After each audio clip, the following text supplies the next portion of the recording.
প্রিয়াঙ্কা সরকারের বয়স তখন মাত্র 17 আর রাহুল অরুণোদয় বন্দ্যোপাধ্যায় 24। দুটো নামই দর্শক প্রথম শুনছেন।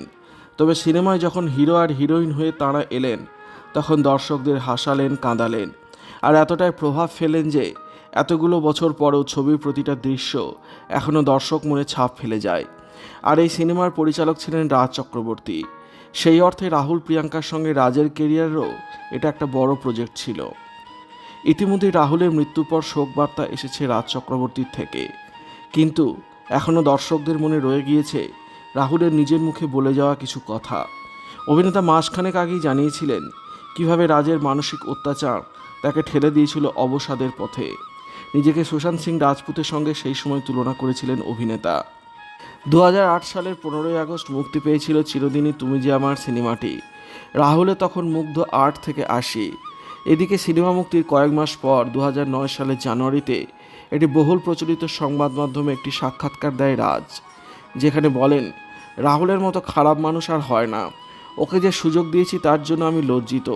ওর মতো বাজে ছেলে আমি দুটো দেখিনি। খুব স্বাভাবিকভাবে তরুণ একটা ছেলে যে ইন্ডাস্ট্রিতে নিজের কেরিয়ার গড়তে চাইছে তাকে মানসিকভাবে বিধ্বস্ত করে এই খবর। এই সময়কে দেওয়া সাক্ষাৎকারে রাহুল স্মৃতিচারণ করে বলেছিলেন, আমার পাশে যদি সেদিন পরিবার বা প্রিয়াঙ্কা বা বাবা মা না থাকতো, যদি এই শহরে আমি একা থাকতাম, তাহলে আরও একটা সুশান্ত সিং রাজপুত হয়ে যেতে পারত।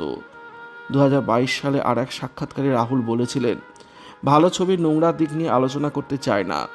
নবাগত হিসেবে আমার অভিজ্ঞতা খুবই খারাপ ছিল। আমরা একে অপরের সঙ্গে কাজ করতে চাই না। ছবি মুক্তির 1 মাসের মধ্যে আমার সম্পর্কে অনেক খারাপ কথা বলেছিলেন রাজ। আমাকে, প্রিয়াঙ্কাকে নিয়েও বাজে কথা বলেছিলেন। এমনকি রাজের পরের ছবি প্রেম আমার রাহুলকে মাথায় রেখে লেখা হয়েছিল, কিন্তু সেই প্রজেক্ট থেকে তাকে বাদ দেন রাজ চক্রবর্তী। সেই জায়গায় নেওয়া হয় সোহম চক্রবর্তীকে। রাহুল বলেছিলেন, প্রেম আমার তো আমার জন্যই লেখা হয়েছিল, কিন্তু সেখান থেকে রাজ আমাকে সরিয়ে দেয়। আমার তাতে কিছু যায় আসে না। প্রেম আমার করলে কি হতো? বড়জোর তৃণমূলের বিধায়ক হতাম, যা আমি কোনোদিনই হতে চাই না। আমি যা ছিলাম সেটাই থাকতাম।